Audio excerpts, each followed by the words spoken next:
Les chronologies sont des segments un peu particuliers qui s'appliquent à des champs de date. Vous allez pouvoir très rapidement, à partir d'une chronologie, sélectionner des fourchettes de dates, de mois, de trimestres, d'années et faire apparaître les données statistiques qui correspondent dans le tableau croisé dynamique. Je vais repartir de mon exercice ici, analysant le chiffre d'affaires d'un certain nombre de lignes de facture, et je vais créer un nouveau tableau croisé dynamique sur une feuille existante. Notamment, je vais aller le placer sur la feuille analyse chiffre d'affaires et par exemple à partir de cette cellule C32. Je vais dire OK, vous voyez que mon tableau croisé a été intégré directement au bon emplacement. Je vais le renommer, je vais l'appeler chiffre d'affaires par vendeur. Je vais mettre le nom du vendeur en ligne et je vais mettre le montant en valeur. J'aurai donc la somme de montants que je vais paramétrer en mettant comme nom chiffre d'affaires et en formatant les nombres en monétaire avec 2 décimales. Voilà, j'ai donc le chiffre d'affaires réalisé par vendeur, alors que là j'avais le chiffre d'affaires par pays. Ce tableau, je ne vais pas le lier au segment qui se trouve au-dessus. Il est totalement indépendant. Mais je vais lui ajouter une chronologie à partir du champ date. Je vais cliquer dessus. Et dans l'onglet « Analyse » de ce tableau, je vais retrouver, regardez, sous « Insérer un segment », insérer une chronologie. Donc la chronologie, c'est comme un segment, mais qui ne peut s'associer qu'à un champ de date. Du coup, Excel ne vous propose ici que les champs qui peuvent convenir. Moi, j'en ai un, le champ date. C'est en fait la date de la ligne de facture. Je dis OK, et vous voyez que le segment apparaît. Je peux bouger sa taille.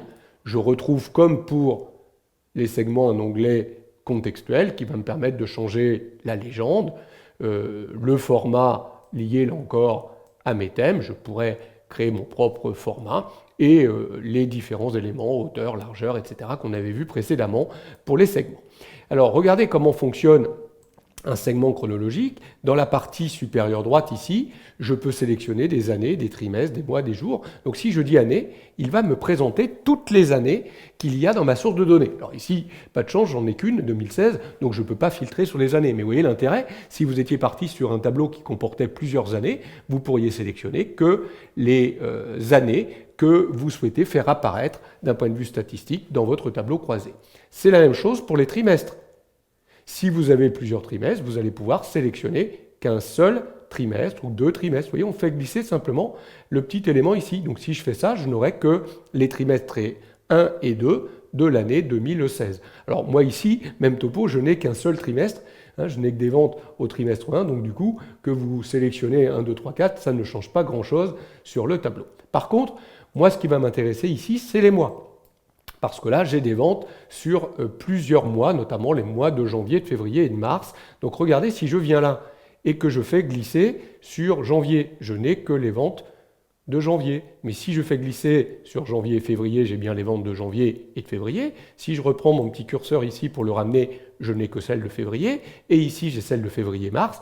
Et ici, je récupère celle de janvier, février et mars. Si je vais plus loin, ça ne sert à rien puisque je vous l'ai dit, je n'ai des ventes que de janvier, février, mars 2016. Donc vous voyez que ça fonctionne bien ici. Dès que je vais bouger mon petit curseur, il va filtrer en fonction de ce que j'ai défini dans ma chronologie. Donc je peux effectuer des sélections par année, par trimestre, par mois, par jour. Là encore, je peux associer un même segment à plusieurs segments chronologiques, à plusieurs tableaux croisés dynamiques si je le souhaite. Voilà comment on intègre une chronologie, ce segment un peu particulier, spécifique au champ date, dans un tableau croisé dynamique.